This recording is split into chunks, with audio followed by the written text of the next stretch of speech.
ఇప్పుడే country delight app ని download చేసుకోండి. Download the country delight app now. గత 2-3 రోజులుగా హైదరాబాదు చుట్టుపక్కల అలాగే తెలంగాణ రాష్ట్ర వ్యాప్తంగా కురుస్తున్నటువంటి వర్షాలతో మొత్తం చాలా ప్లేసెస్ లో వాటర్ నిలిచిపోయినటువంటి సిచ్యుయేషన్ ఉంది. ప్రస్తుతం మనం ఉన్న ఎంజీబీఎస్ బస్ స్టాండ్ లో ఇక్కడైతే మొత్తం వాటర్ తోటి ఫుల్ అయిపోయింది. మొత్తం అసలు ఎక్కడా కూడా ఒక్క బస్సు లేదు. బస్ స్టాండ్ అంతా కూడా క్లోజ్ చేసేసారు. యాక్చువల్లీ దసరా అలాగే బతుకమ్మ పండగ ఉంది, దసరా హాలిడేస్ ఉన్నాయి, ఊర్లకు వెళ్లే వాళ్ళు చాలా ఎక్కువ మంది ఉంటారు. బట్ అయినప్పటికీ కూడా ఇంత దారుణమైనటువంటి సిచ్యుయేషన్ లో బస్సులు నడపలేరు కాబట్టి ఇక్కడ నుంచి వీటిని వేరే ప్లేసెస్ కి షిఫ్ట్ చేసి బస్సెస్ అక్కడ నుంచి ఆపరేట్ చేస్తున్నారు. జేబీఎస్ నుంచి, జేబీఎస్ అంటే జూబ్లీ బస్ స్టాండ్ నుంచి తర్వాత దిల్సుఖ్ నగర్ నుంచి, ఎల్బీ నగర్ నుంచి ఇలా రకరకాల ప్లేసెస్ ఒక్కొక్క ఏరియాని బట్టి ఏరియాకి వెళ్ళే వేరే ఏరియాకి ఆయా ప్రాంతాలను బట్టి నడిపిస్తున్నారు బస్సులు. మనకి చూడండి ఒకసారి ఇక్కడ చాలా మంది ప్రయాణికులను కూడా తీసుకెళ్లిపోతున్నారు. అక్కడ కనిపిస్తుంది చూడండి, తాడు కట్టేసి ఆ తాడుతోటి వాళ్ళని బయటికి పంపించేస్తున్నారు ప్రయాణికులను కూడా. నేనైతే నా కెరియర్ లో ఎప్పుడు చూడలేదు ఎంజీబీఎస్ ఇలా క్లోజ్ అయిపోవటం అనేది. చాలా వాటర్ ఎక్కువ రావటం వల్ల ముఖ్యంగా జంట జలాశయాలు ఏవైతే ఉన్నాయో ఉస్మాన్ సాగర్, హిమాయత్ సాగర్, ఉస్మాన్ సాగర్ నే మనం గండిపేట అంటాము, ఆ జలాశయాలకి వస్తున్నటువంటి వరద నీరు ఆ గేట్లు లిఫ్ట్ చేయటం వల్ల ఆ నీరంతా కూడా మూసీలోకి రావటం, మూసీలోకి వచ్చిన నీరే ఇక్కడ మొత్తం చాదరగట్టు బ్రిడ్జి కూడా క్లోజ్ అయిపోయినటువంటి సిచ్యువేషన్. అక్కడ కూడా వెళ్దాము. బట్ ఇప్పుడైతే మనం చూస్తున్నది మూసీ వరదంతా కూడా ఇటు వచ్చేసిందంటే ఆ మూసీలోకి వచ్చిన నీళ్ళన్నీ కూడా ఇటు ఎంజీబీఎస్ లోకి వచ్చేసినటువంటి పరిస్థితి. సో ఈ సిచ్యువేషన్ లో బస్సు ఇక్కడ ఆపరేట్ చేయడం అనేది సాధ్యం కాదు. బహుశా ఇంకో 1-2 days పడుతుండొచ్చు ఈ నీళ్లు వెళ్ళడానికి. ఇంకోటి ఏంటంటే అక్కడ ఇంకా 2-3 గేట్స్ ఉన్నాయి, లిఫ్ట్ చేస్తారు వరద ఉధృతి ఎక్కువైతే. ఇవాళ కూడా వర్షం ఉంది, రేపు కూడా ఉందంటున్నారు. సో ఒకవేళ వర్షం కనుక ఎక్కువైపోతే మళ్ళీ అక్కడ గేట్స్ లిఫ్ట్ చేస్తారు. లిఫ్ట్ చేశారంటే మాత్రం ఇంకా ఎక్కువ భారీ స్థాయిలో ఇన్ఫ్లో ఉంటుంది జంట జలాశయాలకి. ఆ ఇన్ఫ్లో జంట జలాశయాల నుంచి బయటకు అవుట్ఫ్లో ఉంటుంది. వాటికి వచ్చే ఇన్ఫ్లోని బట్టే ఓపెన్ చేస్తూ ఉంటారు గేట్స్.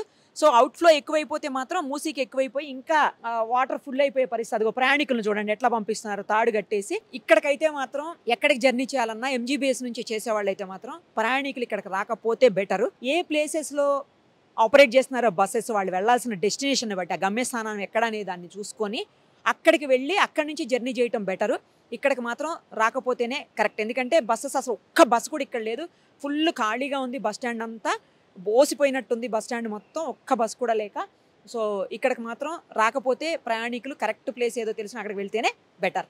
ఒక్కసారి మనం ఆర్టీసీ ఎంప్లాయీస్ కూడా ఉన్నారు. ఎందుకంటే వాళ్ళని ఏ బస్సు ఎక్కడి నుంచి ఆపరేట్ చేస్తున్నారో తెలియదు కాబట్టి, ఏ ప్రాంతానికి వెళ్ళే బస్సు ఎక్కడి నుంచి ఆపరేట్ అవుతుందో తెలియదు కనుక కొంతమందిని కూర్చోబెట్టారు ఉద్యోగుల్ని. వాళ్ళు మే హెల్ప్ యూ అంటూ వాళ్ళు కూర్చొని ఇక్కడ ఉన్నటువంటి సిచ్యుయేషన్ని ఎక్స్ప్లెయిన్ చేసి వాళ్ళ డెస్టినేషన్ని కరెక్ట్గా రీచ్ అయ్యేలాగా వాళ్ళు గైడ్ చేస్తున్నారు. వాళ్ళతో కూడా మాట్లాడదాం ఒకసారి. ఎప్పుడు నుంచి ఆపరేట్ చేస్తారండి, ఎప్పటి నుంచి క్లోజ్ చేస్తారు, ఎప్పటి వరకు ఆపరేట్ చేసే అవకాశం? వాటర్ వెళ్ళిపోవాలి. మొత్తం వాటర్ వెళ్ళిపోయిన తర్వాత అప్పుడు క్లియర్ అవుతుంది. మొత్తం క్లియర్ అయిన తర్వాతనే బస్సు లోపలికి వచ్చేస్తాయి. ఇప్పుడు కొన్ని అయితే మన కర్నూలు సెక్టర్ అయితే ఆరంగర్ సౌరస్తా, కర్నూలు సెక్టర్ ఆ సెక్టర్ మొత్తం. ఇప్పుడు విజయవాడ, కోదాడ, నల్గొండ మొత్తం దిల్సుఖ్ నగర్, ఎల్బీ నగర్. ఇప్పుడు వరంగల్ సైడ్ అయితేనో యాదగిరిగుట్ట ఇవన్నీ మన ఉప్పల్ నుంచి. కొన్ని మళ్ళీనో కరీంనగర్, నిజామాబాద్ ఈ ఏరియాని జేబీఎస్. ఆ విధంగా డివైడ్ చేసేసి ఎక్కడెక్కడ పంపించేస్తున్నాం. ఫస్ట్ టైం అండి మేము చూస్తాం. ఫస్ట్ టైం మా సర్వీస్ 30 సంవత్సరాలు ఆర్టీసీలో వచ్చి 30 సంవత్సరాలు నేను ఎప్పుడు చూడలేదు, ఇదే ఫస్ట్ టైం చూస్తున్నాం. ఎంజీబీఎస్ ఇలాగ వాటర్ రావడం ఇదే ఫస్ట్ టైం. అక్కడ వచ్చినా ఇక్కడ ఎప్పుడు రాలేదు. చేదగట్టు వరకు వస్తుంది కానీ లోపల వరకు అయితే ఇంతవరకు ఎప్పుడు రాలేదు, ఫస్ట్ టైం రావడం. ఇక్కడ వరకు అండి, ఫుట్బాల్ దాకా వచ్చింది. ఇక్కడ రాలేదు, దాని లెవెల్ వచ్చేసినాయి, ఇదే లెవెల్ వరకు వచ్చేసినాయి. కానీ కొంచెం ఇప్పుడు తగ్గుముఖం పట్టింది. మరి తగ్గితే పర్వాలేదు, కానీ ఇన్ఫర్మేషన్ ఏంటంటే వేరే వాళ్ళు గేట్లు ఇంకా 2 గేట్లు ఉన్నాయి, లేపే మరి తీసేది ఉంది. మరి అవి కూడా తీస్తే ఇంక ఇక్కడ వరకు వస్తాయి నాకు తెలిసి. అది మరి చెప్పండి. వాటర్ తగ్గితే ఏం లేదు, వాటర్ ఆటోమేటిక్ బస్సులు వచ్చేస్తాయి.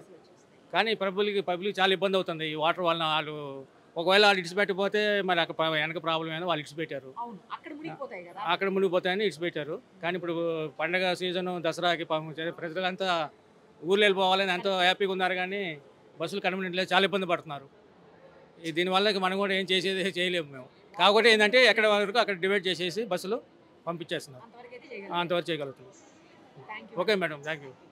చూసారు కదా, ఇప్పుడు మెయిన్ పండగ సీజన్ ఉంది, దసరా హాలిడేస్ ఉన్నాయి, బతుకమ్మ. అలాగే దసరా ఉండటం వల్లనే ఎక్కువగా ఇక్కడ నుంచి ప్రయాణికులు వెళ్తూ ఉంటారు ఎంజీబీఎస్ నుంచి.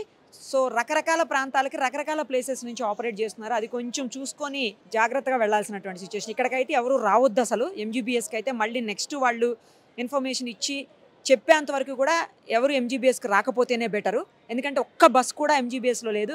ఆయన చెప్తున్నారు చూశారు కదా, 30 ఏళ్ల తన కెరియర్లో ఎప్పుడు కూడా ఎంజీబీఎస్ని క్లోజ్ చేయడం చూడండి. నేను కూడా అదే చెప్పాను దాకా, నా కెరియర్లో ఎప్పుడు నేను చూడలేదని. ఫస్ట్ టైం ఎంజీబీఎస్ వాటర్ తోటి క్లోజ్ చేయటం. ఇంకొక 2-3 గేట్స్ ఉన్నాయని చెప్తున్నారు. ఒకవేళ అవి కూడా లిఫ్ట్ చేస్తే మాత్రం ఇంకా వాటర్ ఫ్లో ఇంకా ఎక్కువ అవుతుంది. మార్నింగ్ అయితే అసలు ఇక్కడ వరకు ఉందని చెప్తున్నారు. ఇప్పుడు కొంచెం తగ్గింది, కానీ ఎంత తగ్గినా కూడా ఇంకా అయితే వాటర్ కంటిన్యూ అవుతూనే ఉంది. సో ఇక్కడ నుంచి ఆపరేట్ చేయట్లేదు కాబట్టి బస్సులు ఎట్టి పరిస్థితుల్లో ఎంజీబీఎస్కి మాత్రం ప్రయాణికులు రాకపోతే బెటర్. సుమన్ టీవీలో మీ పర్సనల్ అండ్ బిజినెస్ ప్రమోషన్స్ కోసం కింది నెంబర్కి కాంటాక్ట్ చేయండి.